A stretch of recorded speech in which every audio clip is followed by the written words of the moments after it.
औज़ बिल्लाहि मिनश्शैतानिर्रजीम बिस्मिल्लाहिर्रहमानिर्रहीम सल्लल्लाहु अला हबीबिही मुहम्मदिन व आलिहि व सहबिही वसल्लम। अस्सलामु अलैकुम। आज एक बहन की दुरूद शरीफ की खूबसूरत कहानी जो मैं आपके साथ शेयर करूंगी, बड़ी ही प्यारी कहानी है। ये बहन कहती हैं कि हम किराए के घर पे रहते थे और जो हम मालिक मकान था इस घर का, हमारे घर का जो मालिक मकान था, हमने इससे कहा था कि 1 साल तक हम इस घर से नहीं उठेंगे। तो इस बात पर हमारी ये जो बात थी कायम हुई थी कि हम 1 साल तक इस घर में रहेंगे।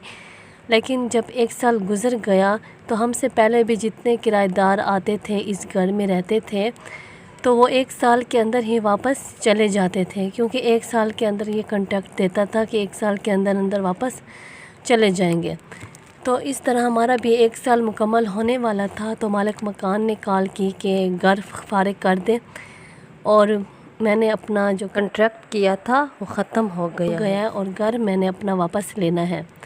तो हम सब घर वाले बहुत परेशान थे कि अब क्या करें, कोई समझ नहीं आती थी कि अब किस तरह। अब मालिक मकान को हमने समझाया भी था कि हम नहीं छोड़ना चाहते घर, हम अपना रेंट देते रहेंगे और हम इस घर में रहेंगे। तो मालिक मकान इस बात पर बिल्कुल भी नहीं मान रहा था और वो कह रहा था कि नहीं, मुझे घर चाहिए। तो बस फिर मैंने दुरूद शरीफ को पढ़ना स्टार्ट किया और कसरत के साथ पढ़ रही थी, इतना ज़्यादा पढ़ रही थी। दुरूद शरीफ तो मैं और भी ज़्यादा पढ़ती थी, लेकिन अब मैंने दुरूद शरीफ की तादाद बढ़ा दी, बहुत ज़्यादा पढ़ने लगी और अल्लाह ताला से दुआ करने लगी। तो अल्लाह ताला ने मेरी ज़िंदगी में, हमारे पूरे घर पे अल्लाह ताला ने कोई मिरेकल कर दिया। और वो मिरेकल ये था कि जो मालिक मकान था वो मान गया और उसने अपनी मर्ज़ी से, खुशी से हमें घर दे दिया कि हम जितना अरसा रह सकते हैं। तो ये सबसे बड़ा मुआज़ा था। अल्लाह ताला ने बहुत बड़ी मेहरबानी की, अल्हम्दुलिल्लाह। और अल्लाह ताला ने हमें वो घर दे दिया। हम नहीं जाना चाहते थे यहाँ से, क्योंकि काफ़ी अच्छा था घर और हम यहाँ सेटअप हो चुके थे। मेरे पेपर भी होने वाले थे और मुझे पेपरों की परेशानी भी थी। तो अल्लाह ताला ने मेरी ज़िंदगी में बहुत बड़ा मुआज़ा किया, हम सब घर वालों पर मेहरबानी की। दुरूद शरीफ के हर सीगा ही खूबसूरत है, जो सा भी दुरूद शरीफ पढ़ा जाए, लेकिन जो सबसे जो खूबसूरत सीगा है वो दुरूद इब्राहिमी है। दुरूद इब्राहिमी को इसलिए खूबसूरत कहा गया है कि इसमें बहुत ज़्यादा तासीर छुपी है जो हमारी इंसानी समझ से बाहर है।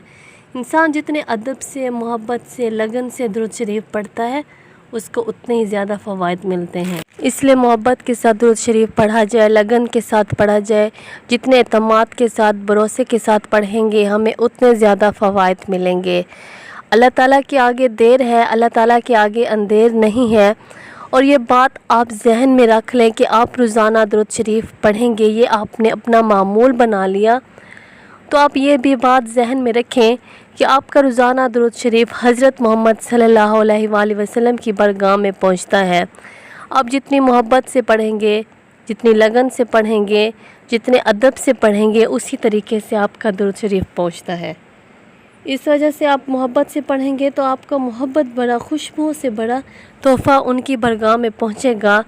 और हज़रत मोहम्मद सल्लल्लाहु अलैहि वसल्लम को आपकी परेशानियां भी बता दी जाएंगी, जो फ़रिश्ते आपका दुरूद शरीफ लेकर जाते हैं। आपकी टेंशनें, आपके आंसू, आपकी तकलीफ़ें और जो पैगामात हैं जो आप दुरूद शरीफ के साथ हज़रत मोहम्मद सल्लल्लाहु अलैहि वसल्लम की बारगाह में पहुंचाते हैं, तो वो भी आपके पहुंचेंगे।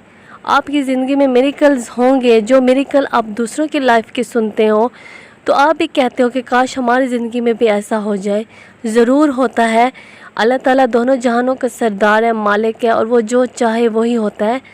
तो इस वजह से आपने अगर चाहते हो कि आपका रब आपसे खुश है तो आप मोहम्मद सल्लल्लाहु अलैहि वसल्लम को खुश करें, उनकी बारगाह में अपना दुरूद शरीफ पहुँचाएँ, उनसे मोहब्बत करें। अपने मकासद, अपने मतलब के लिए दुरूद शरीफ ना पढ़ें, बल्कि उन्हीं की मोहब्बत में पढ़ें और उन्हीं का हक़ है कि हम उनके लिए दुरूद शरीफ पढ़ें। इंशाअल्लाह जिस तरीके से मैंने बताया इसी तरीके से पढ़ें, अल्लाह ताला आपकी ज़िंदगी में मिरेकल करेगा और आपकी ज़िंदगी में ज़रूर मुआज़े होंगे इंशाअल्लाह। सल्लल्लाहु अला हबीबिही मुहम्मदिन व आलिहि व सहबिही वसल्लम। अस्सलामु अलैकुम।